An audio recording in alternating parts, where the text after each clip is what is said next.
What is it like being a Jamaican in Qatar? Hi, I'm Xavier Murphy, the founder of Jamaicans.com, and today in Jamaicans to the World, I talk to Trudi-Ann Christie, a Jamaican living in Qatar. Hi, Trudi-Ann, how are you? I'm good. How are you doing? I'm doing great. I'm doing great. So let's get started. What part of Jamaica are you from? I'm from Spanish Town, Okay. the old capital. And what school are you representing? High school. Oh my God, too many high school. I've gone to three high schools. I don't know. There's a story behind each of them. So I started at San Diego High, Okay. um, and then went to the Queen's School for a year, Okay. and then went to St. Catherine High School for sixth form. So, which one you would say is near and dear to your heart? I think San Diego. Okay. Okay, All and right. probably a little bit of St. Catherine, but definitely San Diego was the foundation for everything. All right. And St. Diego win up champs all the time. I And yes. know, and I'm I'm terrible at following, but I'm in the background, just trying, taking it all in. All right. So, tell us your story of how you got to Qatar. So I started university. I'll go back a little bit. Started UA in Jamaica, did natural sciences, I think for a year or so. Then went to the UK and decided I was going to just transfer my university credits there. So I finished studying in the UK, got into teaching in the UK, stayed in the UK for quite a few years. And then one day this job just came up for Qatar. I was ready for a change. I think, the UK is cold and it's just, after you have kids and stuff, it's just not the place. Sorry, my school bell. I'm at school. That's a giveaway. I just saw this job came up for Qatar. I had no idea where it was. Knew nothing about the place. I think when people think of Qatar, they always think Dubai or something. But yeah, it was this tiny little dot in the Middle East. And I just thought, okay, I'll do it. Never visited before. Just thought, it's an adventure. We're going on an adventure. Wow. Came So you say we are going on an adventure now. Who is we? So that's my husband, and I've got two kids. So at Okay. the yeah. So at the time my daughter was 4, my son was 6, and we just came to Qatar and fell in love with it. It was, for one, it was hot. Woke up to sunshine every day. So, and they got a chance to grow up the way I grew up in Jamaica. Okay. Running around outside and stuff. So it was perfect. Nice. Now, how long have you been in Qatar? So coming up to 5 years. This year will be 5 years. Nice. Yeah. Is it So, 5? Yeah. yeah. Yeah. So tell us a little bit about the people of Qatar. What are they like? Well, Qataris, you would be surprised, but the population here is about 80% expatriates. Qataris only make up about 20%, which is about they're about 200,000, 300,000 in numbers. So they stick to their own. They're not, it is not a population that they don't really mix with the expats at all. It's Mm, more just the Qataris with themselves. They're very nice, very accommodating, very family oriented. Religion and family are priority. So, and I think that's another great thing I get to enjoy here, that, your family comes first. So if there's anything, you don't have to worry. Work is not first, family is first. So, mm. yeah, so that's another great benefit of being here. And you call the people of Qatar Qatarians, you said? Qataris, Qataris. yes. And do they speak another language? So yeah, they speak Arabic. Arabic is the mother tongue. They don't. I think if I go into, they don't speak original Arabic. There's in the Middle East. There's different. What should I say? Different dialects in the Arabic language. So they've got their Qatari Arabic. I see. Have you picked up on any of it?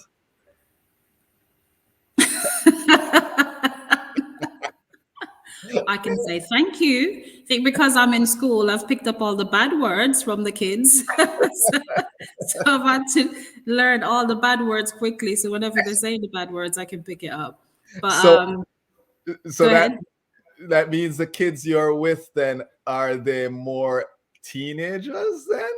Yeah, I teach 11 to 18-year-olds. So um, Okay. yeah, and uh, my school is 98% Qataris. Okay. So Yeah, your experience in the culture and all. yeah, So for speaking sure. of culture, food is a part of a culture. Tell us about the food there in Qatar. And yeah, definitely food is a big part of their culture. Everything is about food. Anytime we go out, is it's about food. If someone invites you over, it's about food. It's mostly Arabic food, so lots of meats, sauces, bread, lots of rice. I think the main thing they love is one called majboos, and it's kind of like rice with chicken and raisins and different things in there. So yeah, And that's food your is a big thing. and is that something that you would recommend? What would you recommend to a Jamaican? I think mash boosh is my favorite. And there's another one, vine leaves, where this special vine leaves that are wrapped with rice inside, and some of them come with meat and stuff. So yeah, so Arabic food is quite nice. Nice, nice. So when folks learn that you're Jamaican, what is the typical response? Uh, you know the standard: Hussein Bolt, Bob Marley. And surprisingly, a lot of people, I think a lot of my students, because they're much younger as well, they don't know they don't know that much about it. But older people will recognize, Bob Marley or Hussein Bolt. That's the two things they recognize. And so with younger folks, I guess, are they listening to any type of reggae music, or is any Uh, of it here? music, I mean, it's really funny. I think for older folks, music is almost it's not culturally something that they're into here. The kids, because some of the kids would say it's haram listening to music for pleasure, which haram means it's a sin.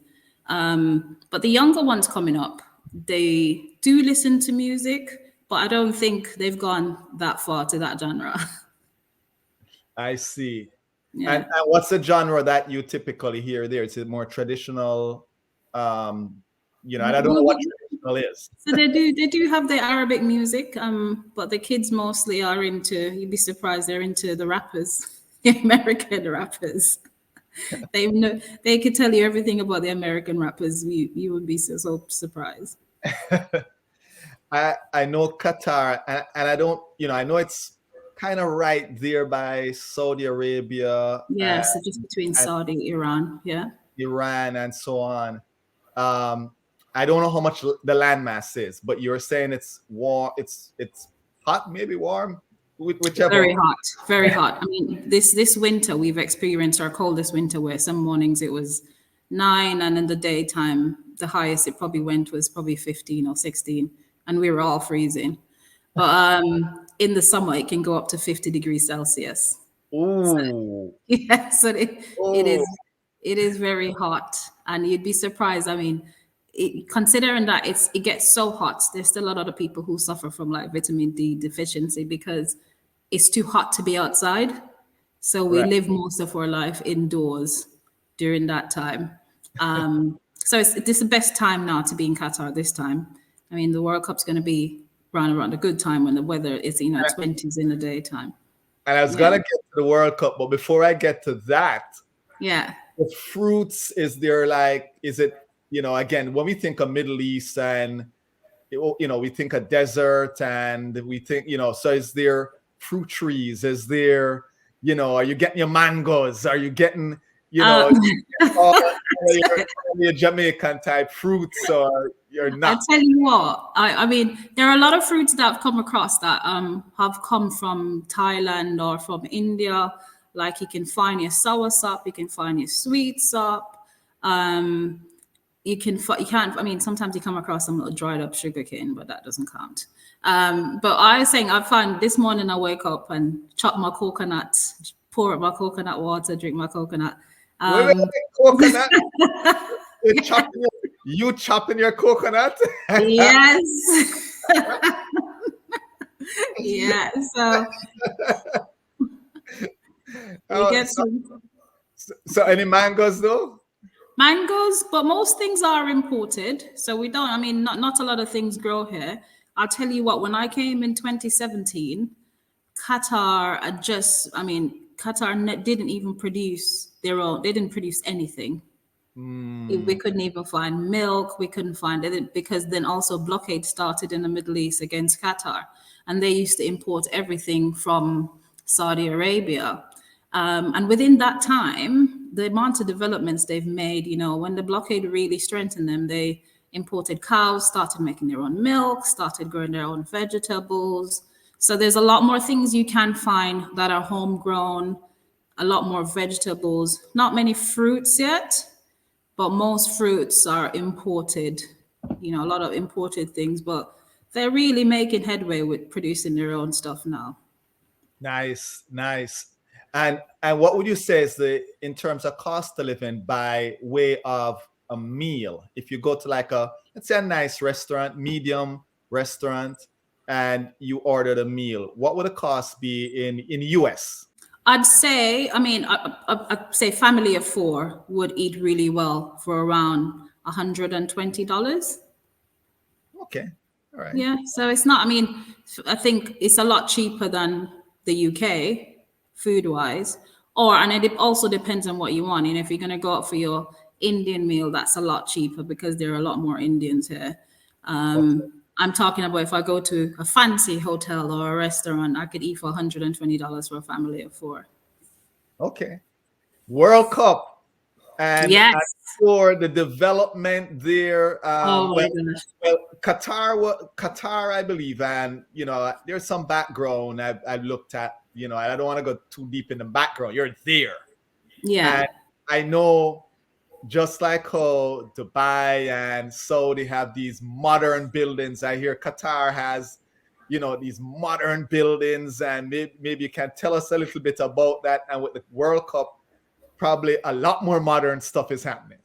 Oh, it's amazing. It's amazing. It's amazing the amount that they've gotten done within these almost 5 years. The stadiums, the buildings, the excitement, the build up to it. I'm getting shivers. I'm speaking about this. It's really good. You know, it's really, really good. The buildings are so futuristic. The preparation they've put into preparing for the World Cup, it is amazing. It is definitely commendable. Coming from what they're coming from. If you could look at some photos 30 years ago, Qatar probably had one hotel, the Sheraton, you know, and everything else was just desert. And if you see the city now, you'd be so surprised. I saw like this, and I guess we'll say it's man-made, but almost the shoreline, just like some amazing things that are going on. I know. And I mean, the Pearl was an island that was actually created. A lot of people live there. It's beautiful. But saying that, we go to a lot of natural beaches as well. And it is beautiful. The water is clear and you have a great time, you know. There's a lot of things that you wouldn't expect, you Nice. know. So it is beautiful, the progress they've made. I think the World Cup's going to be absolutely amazing. It's great. So I live in Education City, and I'm just walking distance from one of the main stadiums. So it's going to be nice. And we had the Arab Cup the other day, and I could go and watch the matches. It's really nice, really nice. And the facilities are just amazing. Everything is clean. This level of service, and that's something I love being here. And I've never kind of felt like what I look like didn't matter. I was just accepted. Everyone's, yes, ma'am, treated you really nicely. Everyone's really kind. So it's perfect. And I don't know if you look at rankings, so Qatar is ranked as the safest country in the world. Wow. It's perfect. The kids run outside to play. I'll tell you what, if I could leave my purse somewhere and come back and find it intact. No one will take it. I keep saying to people, when you tell people, it's difficult to understand or comprehend. Like, is that even possible? But it is true. So I say, people, you should come and visit. Come and visit. The level of customer service is, amazing. Or when we travel and we have to go to the UK and you're doing everything yourself. As soon as we get to the airport, you're just taken care of. That's Qatar fine. Airlines. They talk about Qatar Airlines too. Yeah, the service. As soon as you step on the airline, the service, you step into the airport back here, the level of service and kindness, it's wonderful. Nice. Now, the customs there, if you come upon any customs that you would say, this is an interesting custom or unique, and it may be somehow, it may be a greeting, it may be how a wedding is conducted, or leading up to the wedding, or maybe even how the school year opens, or anything. I'll tell you. So, the greeting, when men greet each other, they'll kiss. Well, kiss with the nose. Oh So, wow. yeah, so they'll kiss with their, well, touch with their nose, as I'd just say. That's the way men greet each other. Oh, Men and women don't have celebrations together. Weddings are separate. So the woman has her own a wedding with all the females, and the men has his wedding with the men there. And at some point during the wedding, the groom is allowed to visit the bride just to take photos for an hour or so, and that's it. So weddings. So when there's a wedding going on, it's two separate events happening different places for the men and for the women. so different places meaning in it could be in the same hotel but in different ballrooms, or Not in even in the same, completely or, different locations.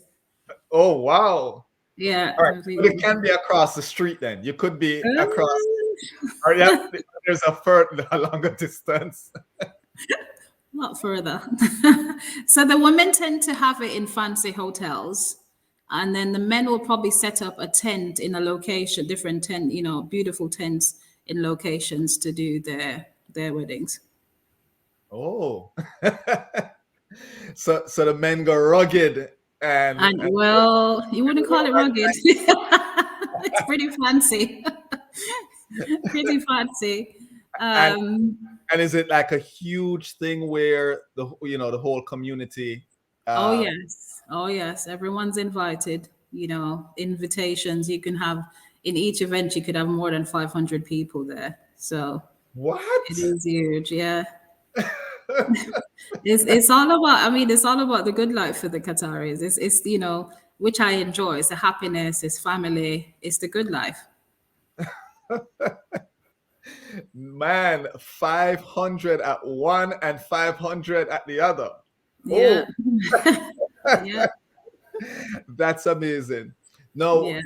if there's somewhere that you'd say, if you visit Qatar, you must see this place, or maybe there's an event that you say, if you come this time of the year so you can experience this, what would that be? I Or think where? definitely.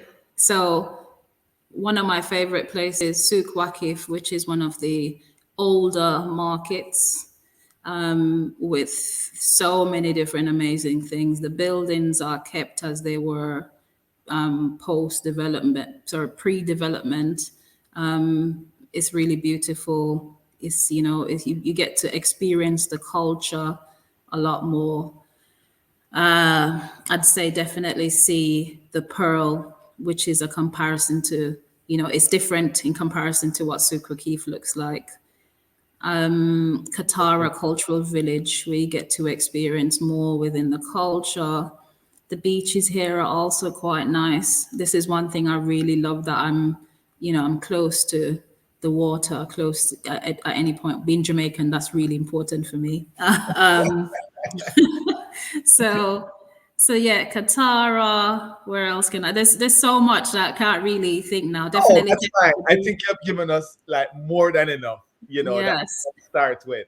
the No, experience of the malls as well is really good. is it Yeah, huge malls? huge malls, lots of shopping. Everything you can find in the US and the UK, you find it here. Nice. Now, is there a Jamaican restaurant has one popped up there yet? Well, it depends who's okay. We've got one from a guy's set up one called Ray's Jerk Shack, Okay. and I think he's someone from the UK, Okay. Jamaican lineage who set up one.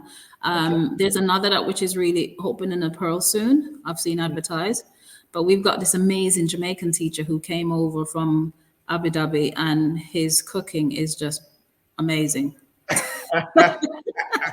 The jerk chicken, ex vs fish, is amazing. All so, right. so we're set.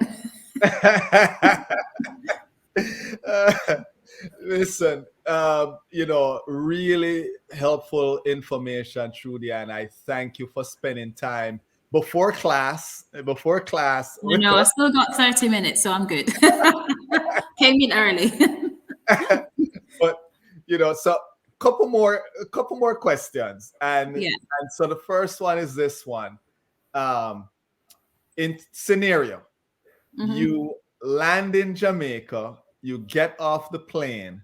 Mm. What is that first thing you are doing, or the first thing you're eating, or what is that thing? What are you doing? Oh God, I'm shaking now. This is, I tell you what, I am so, if I can just, I mean, my answer a bit longer.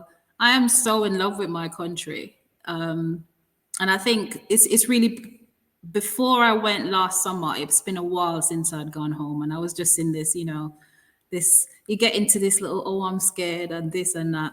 But then as soon as I got home, it was different. It was just home. You need to, I think being Jamaican, you always need to go home, renew your spirit. But for me, it's the coconut water. So you already, so you're saying the coconut water tastes different in It's Jamaica than the different, one in man. Qatar? It's different. It's different. I love, and it's the jerk chicken for me on the roadside. It's the Yes. fish at Hellshire and the lobster. Hellshire Beach just gives me a different vibe completely. The food is just amazing. Yeah. It's the people. It's just everything really. It's the whole atmosphere is different. Because I was saying, I'm here, I get the sunshine, I get the beach, but the people just add a different vibe to it all.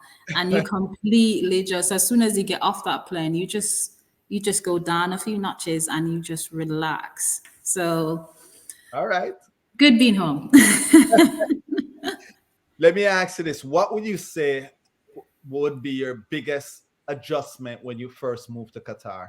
I think it was adapting to cultural, to things that you had to do. So you move into the Middle East, everyone's saying, oh, you can't hold hands, you have to cover yourself, you have to do this. So that there was this anxiety that, oh, if you don't do that, you go, you get locked up. And it's just a misconception. It's just the media. One thing I have learned is do not listen to the media. It's completely nonsense. People, Qataris walk around, they hold hands. You can wear, there's some places that you have to be respectful. Like, there's some of the pools that they'll ask you not to wear a bikini if you could just wear a full costume. Or there's just this one beach at Qatar, they have to wear a full costume. They ask you that you're not popping yourself, not exposing yourself in public places. But there are Right. some places where expats just wear what they want to, and it's about being respectful, I suppose. And I think it's taught me different values as well, which Okay. and I think being Jamaican has worked a lot for me here because you kind of you know how to adapt. You're flexible. You can chill. While I think when you come from the Western world a bit, you get a bit uptight because you find it difficult to adapt to someone else's values sometimes. I find, but that was the only thing, the anxiety about what to expect. But then it's just like anywhere, you have to do what the Romans do. And it's not what people think that the main question everyone asks me, do you have to cover up? And I'm like, no, I don't have to cover my head. You're in the classroom right now, and hey, Yeah, I'm out in the, like, you can wear whatever you want to, but not, in the malls exposing yourself or wherever. But yeah, that's right. just it. And your students, You know, Yes. I'm sure the way they interact with you, and they probably ask questions, you know, what is it like in the Caribbean and so forth. And you know, you get that a lot, I'm sure. Of course, definitely. And I'm always selling it to them that you need to go to Jamaica. You need to, because they're this side, they tend to go to islands like the Maldives. It's a lot closer this side. So I'm always selling it to them. You need to go to the Caribbean, go to Jamaica. It's beautiful. And they, you know, they're intrigued by it. But then also it's quite a trek, I suppose. So yeah. Well, I don't know if you incorporate any of it in the lesson. Maybe you do, maybe not. I do. I've got this lesson that because I'm a math teacher as well, so I do have a lesson that we do on Hussein Bolt, of course, to make sure I get one lesson in there, speed and time. Well, So, listen, Trudi-Ann, again, thank you for spending some time. So here is how I typically end this. yes. Teach me how to say goodbye in the most unofficial way that the Qataris would say goodbye. Oh my God, you put me on the spot right here. No, you remember you said you've never watched any of these interviews before, so that's why I love it.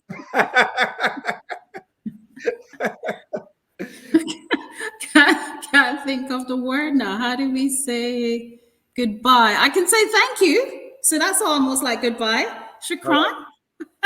So what is it? Shukran. Shukran. All right. Yes.